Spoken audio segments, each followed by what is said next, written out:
Imagine getting into a public feud with some of the world's most luxurious brands, disrupting award shows and shaking up the sneaker world. All in a day's work for Kanye West. From high-profile fights with rap stars to courtroom battles with fashion giants, Kanye's list of enemies seems like it's never ending. Now, Kanye West and Jay-Z, two giants in the music industry, shared a friendship that spanned decades. Now, back in the day, Kanye wasn't just a solo artist. He made his mark as the producer for Jay-Z's Rockefeller Records. See, they were tight, and they even collaborated on hits and even teamed up for the iconic Watch the Throne album in 2011. But like any relationship, things hit a rough patch. Now, it all started when Kanye tied the knot with Kim Kardashian. Now, Jay-Z and Beyonce, for some reason, skipped the wedding, leaving Kanye feeling just a bit sour. Now, things took a public turn when Kanye, in one of his infamous rants during a concert, spilled his feelings.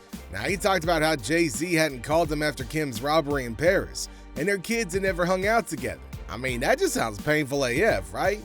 Now, Jay-Z wasn't one to stay quiet. Now, he fired back, not with angry tweets, but with his music. He dropped a track called Kill Jay-Z, where he called out Kanye's behavior, saying that he went too far by dragging his family into things.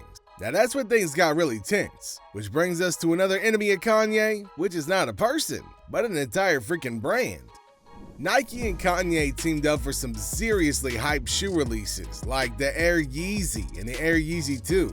Now, Kanye had a significant partnership with Nike, one of the biggest names in the sneaker industry. Together, they shared several highly sought-after shoe models, including the Air Yeezy and Air Yeezy 2. Now, these collaborations garnered immense attention and were a major hit among sneakerheads worldwide.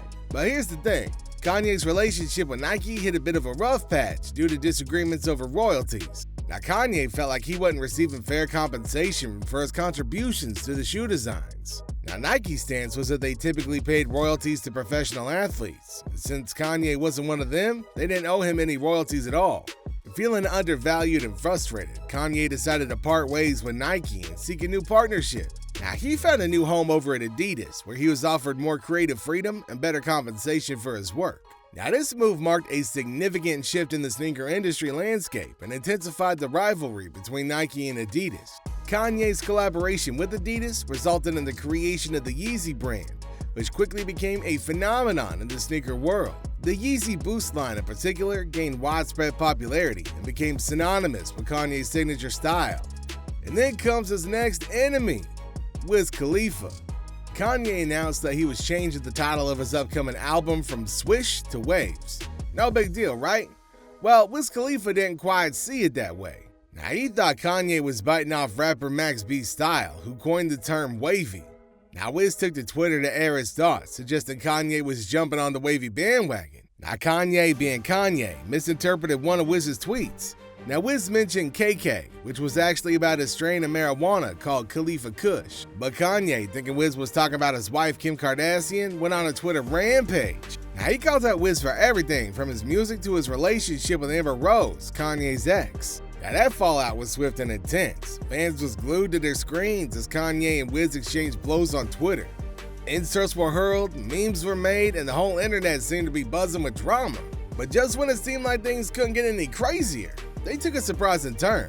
Kanye eventually realized his mistake and apologized for his over-the-top reaction. Now, Wiz, being the cool dude that he is, accepted the apology, and the beef simmered down. But many fans still think that till this day, things haven't been the same between Kanye and Wiz. And his next big enemy is another brand, Louis Vuitton. Alright, so Kanye was supposed to represent Louis Vuitton in the fashion brand, but then things took a turn for the worse. Now, Kanye felt snubbed when Louis Vuitton didn't give him the attention he believed he deserved. So, what does Mr. Fashionista Kanye do when he feels slighted like this? The dude calls for a good old-fashioned boycott. He straight urged his fans to turn their backs on the brand, hoping to flex his influence and show Louis Vuitton what they were missing out on. So enter Virgil Abloh, Kanye's longtime collaborator and creative visionary. So Virgil shook things up when he took the reins as Louis Vuitton's men's creative director. Suddenly, Kanye's former collaborator was sitting in the driver's seat at the very brand that he had once called out. Now, Virgil's involvement added an intriguing twist to the feud. On one hand, Kanye may have felt a tinge of pride seeing his friend rise to such prominence within the fashion world. But on the other hand, it likely reignited some of the old tensions between Kanye and Louis Vuitton, which brings us to Kanye's feud with Drake. Okay, so back in the day, Kanye and Drake was actually real good friends. Now they respected each other's work and even collaborated on tracks like Forever and Glow. Fans were loving the vibe between these two hip-hop heavyweights, and it seemed like a match made in music heaven. Now that's when Pusha T came into the mix. Now he dropped a diss track called Infrared, which took shots at Drake. Yo, and guess who produced that track? Yep, none other than Kanye himself, and Drake was not having it. Now he fired back with his own diss track, Doopy Freestyle, where he didn't hold back in calling out Kanye for his alleged role in the feud. The tension escalated with both artists trading barbs in interviews and on social media. But just when it seemed like the beef was reaching its boiling point, a surprising twist emerged. They joined forces for the Free Larry Hoover benefit concert, putting an end to their feud and showing that even in the world of hip-hop, peace and collaboration are possible. Then Kanye was out of the feud game for a while, until his Twitter battle with Amber Rose started up, that is. Now Kanye wasn't shy about airing his grievances on Twitter, and neither was Amber. And for a little bit of background, if you didn't already know, Rose and West were together for 2 years before calling it quits in 2010. Now following their breakup, things got messy as hell, and both of them started passing jabs at each other on Twitter. Now it all started when Kanye tweeted, "I had to take 30 showers before I got with Kim." Now he was directly trying to troll Amber Rose. And well, like any person, this Amber Rose wasn't gonna let this slide. She clapped back with her own special brand of fiery responses. In one tweet, she hit Kanye where it hurt, referencing his alleged preferences in the bedroom. Now, she called him out for having some kinky preferences in bed and how strange he was.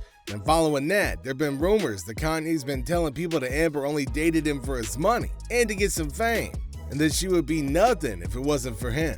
Now, Amber wasn't gonna let Kanye take credit for her hard work, so she went on Jason Lee's show and stated that if anybody from the industry helped her, it was Nicki Minaj. Now, she asked her to promote her Twitter account and ended up gaining around 350K followers following a shout out from the Pink Friday girl singer. Now, Amber shut down claims about dating Kanye for fame and money, saying, "I did it by myself. I did the groundwork." Which brings us up to Taylor Swift.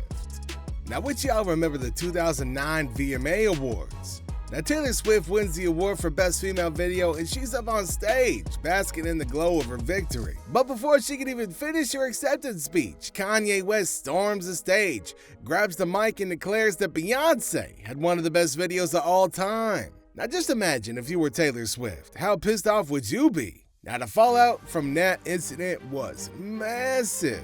Taylor Swift was left stunned. Kanye faced backlash like never before, and the media went into a feeding frenzy. It was a moment that would be talked about for years to come.